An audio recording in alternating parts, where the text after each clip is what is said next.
What do you do at an open house when it's slow? Hey agents, I am Realtor Sonja Rankin with Rankin Helping Agents, and today I'm at a open house. And almost every open house either starts off busy or ends busy, and sometimes you just have those open houses that are busts. Right now I'm 15 minutes in, so I'm really not worried about it at all. So some ways to avoid this happening to you are the following. Go ahead and make sure you plan your open house at least 5 days in advance. I like to plan my open houses about a week in advance so that they're on the MLS and every agent that's looking at it sees that popped up little bubble at least in our MLS, that says open house Saturday from 11 until 2, or whatever your time frame is. So have your open house, have it advertised so well. I put my listings in my open house on Craigslist.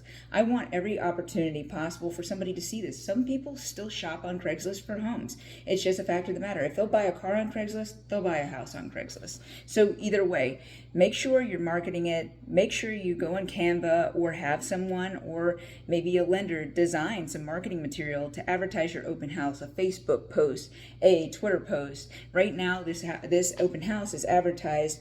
I designed a short video just showing pictures of the house and sharing some details, and it has a link to a website that I designed for this open house. I use the same design with every open house. I just edit the URLs that are in the buttons. So this open house, I'll make sure it links to the MLS where they can see the stats, and then there'll be a little button that says, hey, access to the survey. I'll delete the original information I had in that open house file on my drive, my Google Drive file for open houses, put the new survey in there or whatever documents I have, and make sure to include a link to that from my Canva designed website. So basically right now I have it advertised on TikTok, on Facebook, on my Facebook groups. Of course, on my professional Facebook page, it's on Twitter, it's on Instagram, it's on LinkedIn even. And I've also, as soon as I got here, I found the time to quickly, rustle up a video featuring the outside of the home. Then we go inside, a quick little view here and there. I haven't gone live before on an open house, but I think there's a lot of potential there. So do everything you can ahead of time to drum up the business, to get people interested in your open house and to get them involved. There's nothing wrong with reaching out to newer agents or agents who are right there with you in the business and saying, hey, would you like to advertise my open house on your social media? It always looks good to have activity, and I might get a couple more people that show up. Or team it with a title company or a lender. Say, hey, listen, would you like to sit this open house with me? They can provide materials for you and cut down on the costs. Another major thing to do on an open house is to make sure you have plenty of signs. Whether you go to your local sign shop and order them, or do what I did, go to Etsy, and they had a really neat design that I liked. They just automatically bop in my information, and now these neat open house signs reflect my data and can help get people in the door. So I know that I originally said this video was about a slow open house. This is really about the remedies to keep from having a slow open house.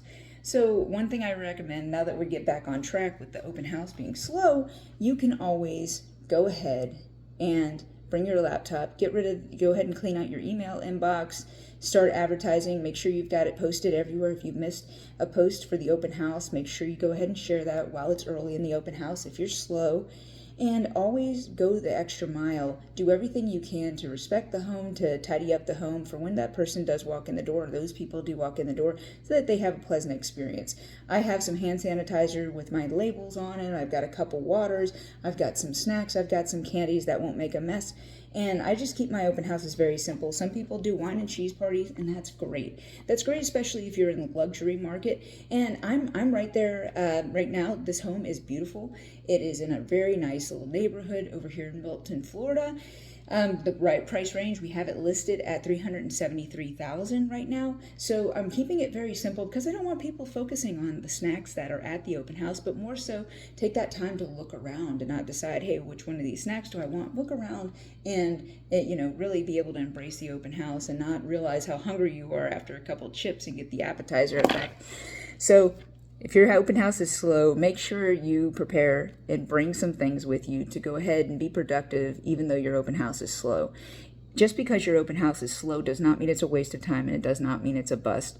The time you spend at your open house taking a quick video, taking some video tours for future people who may not be in state who'd like to see it, who might be buyers, do everything you can while you're here. Like I said, take a couple video tours, do a little walk around video showing you at the open house and talk about the home. And all these things may lead to future business for you. It doesn't just end at the open house, and it's not a bust if the open house is slow. So I hope this was helpful. Thanks so much for watching my open house video. And again, I am Realtor Sonja Rankin with Rankin Helping Agents.